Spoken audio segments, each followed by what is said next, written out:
अमेठी की जनता ने ही ये परिवार की दृष्टि से न सिर्फ सराहा, न सिर्फ अपनाया, बल्कि ये कहा भी कि उनके मध्य में रहना है। आप सब साक्षी हैं कि अब मैं अमेठी में एक घर बना चुकी हूँ, तो अमेठी के लिए ये भावनात्मक विषय है कि मैं अब अमेठी की रहवासी हूँ, यहीं की एक वोटर हूँ। और मेरा ये मानना है कि ये क्षेत्र जो 15 साल एक लापता सांसद देख चुका था, इस क्षेत्र में पहली बार लोगों को इस बात का एहसास भी हो रहा है कि अगर सरकार की नीति स्पष्ट हो, नियत में नेता की कोई खोट ना हो, तो अल्प समय में बहुत सारे विकास के कार्य संभव हैं। ये वो मिट्टी है इस देश की जिसमें मेरा परिवार का खून मिला हुआ है, जिसके लिए हम आज लड़ रहे हैं, जिसके लिए आपके पूर्वजों ने जान दी है, आपके पूर्वजों ने पसीना और खून बहाया है। ये वो मिट्टी है, ये इस देश की सबसे पवित्र मिट्टी है हमारे लिए। इसके लिए हम लड़ रहे हैं। हम इस देश के जन जन के स्वाभिमान के लिए लड़ रहे हैं। हम इस देश के जन जन के अधिकारों के लिए लड़ रहे हैं। तो ये प्रतिक्रियाएं भी लगातार चुनाव के दौरान आपको सुनने के लिए मिलती रहेंगी। लेकिन सिद्धार्थ यादव, आप लोगों के सुर बदल गए पहले दूसरे फेज के बाद। क्या ये जनता से मिला हुआ इनपुट है या फिर आगे की पॉलिटिकल रणनीति? देखिए राम जी, आपने तो भाटी जी से प्रश्न पूछा था, जवाब मैं दे देता हूं। भाटी जी ने कहा कि स्वर बदल गए, बिल्कुल बदल गए। कहने लगे ना ये लोग वोट जिहाद करिए, किसके बदले स्वर? भाटी जी, आपके नेताओं ने चुनाव चढ़ते चढ़ते, आपके गठबंधन के नेता ये कह दें कि सभी हिंदुओं को गंगा में बहा देंगे, वो स्वर बदलना आपको नहीं लगता? एक पार्टी ने अपने मैनिफेस्टो में ये लिख दिया कि हम इस देश में स्कॉलरशिप्स को धर्म के आधार पर देंगे, देश में जजेस की नियुक्ति धर्म के आधार पर करेंगे, और उसको हम मंचों से उठाने लगे तो आप कहते हैं अरे ये तो पहले कुछ और बात कर रहे थे, आज कुछ और बात कर रहे हैं। अरे मैनिफेस्टो आप ही लोगों ने लिखा, हमने नहीं लिखा था आपका मैनिफेस्टो आकर के। आपने लिख दिया मैनिफेस्टो में कि एजुकेशन लोन को भी धर्म के आधार पर देंगे, कम्युनल वायलेंस बिल लेकर के हम आएंगे। जो बातें, जो आपका इतिहास था जिसको लेकर के देश की जनता डरती रही, उसको हम ना उठाएं। दूसरी बात, इन्होंने भ्रम फैलाना शुरू किया आरक्षण पर कि ऐसा होगा वैसा होगा। हमने इतना ही तो प्रश्न पूछा आपसे कि जब एएमयू के अंदर आरक्षण खत्म किया गया था, एससी एसटी ओबीसी पिछड़े वर्ग का आरक्षण को खाया गया, तब भाटी जी और पार्टी, कांग्रेस एंड पार्टी क्यों नहीं कुछ बोले? जब जामिया के अंदर 2011 में कांग्रेस पार्टी ने खत्म कर दिया, तब आप क्यों कुछ नहीं बोले? कर्नाटक के अंदर, बंगाल के अंदर, आंध्रा के अंदर, हर जगह तो आपने यही काम किया। तो देश के पिछड़े वर्ग को हमने इतना ही तो जाकर के कहा कि यही वो लोग हैं जो अपने तुष्टीकरण के वोट के लिए आपके आरक्षण को भी खा जाएंगे, अपने एक वोट बैंक के लिए जो जिनको मानते हैं कि जिनका देश के संसाधनों पर पहला अधिकार है, उसके लिए आपके हकों को भी खा जाएंगे। तो भाटी जी कह रहे हैं नहीं उन्होंने मुद्दा बदल दिया। हमारा मुद्दा भाटी जी वही है, देश की जनता हमको 400 पार जवाब देता हूं, लेकिन इस वक्त तस्वीर मल्लिकार्जुन खड़गे पहुंचे हैं अपना वोट कास्ट करने के लिए। समस्या वो आ रहा हूं सिद्धार्थ जी आपके पास वापस, भाटी जी के पास भी चलेंगे, लेकिन इस वक्त ये तस्वीर बहुत ही महत्वपूर्ण है। मल्लिकार्जुन खड़गे कांग्रेस पार्टी के राष्ट्रीय अध्यक्ष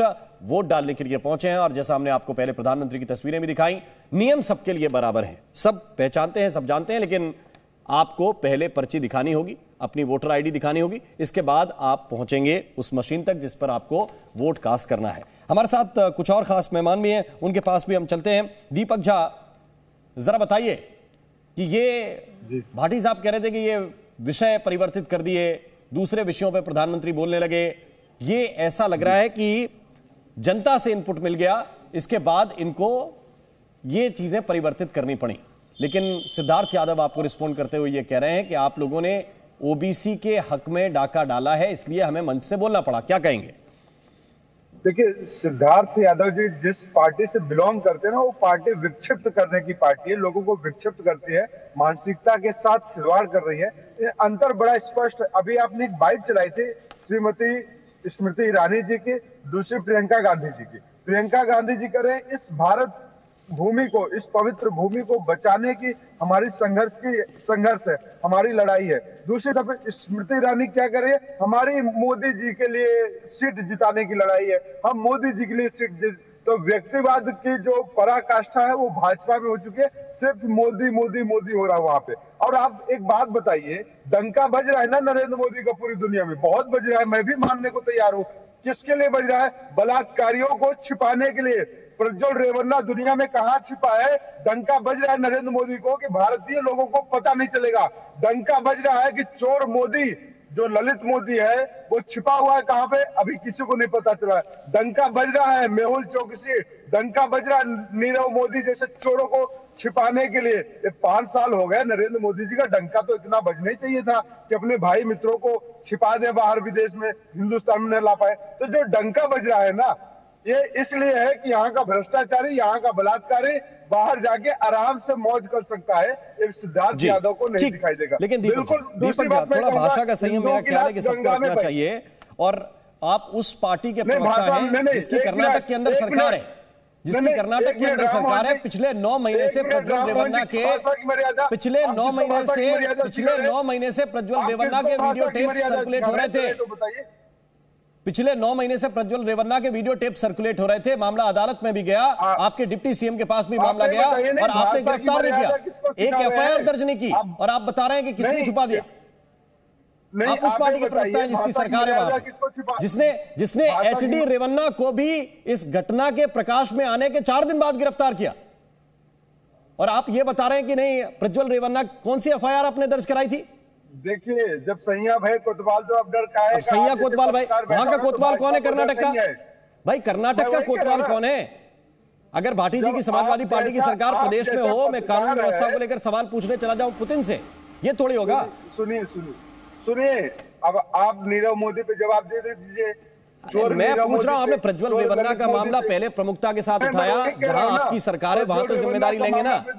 आपके विरोधी दल का नेता है, आपकी पार्टी का नेता भी नहीं है। मैं आपके पास वापस आऊंगा, एक छोटे से अंतराल के लिए यहाँ पे हमें रुकना होगा, फिर मैं वापस जाऊंगा। कुछ और खास मेहमान हमारे साथ हैं, उनके साथ ये चर्चा लगातार जारी रहेगी।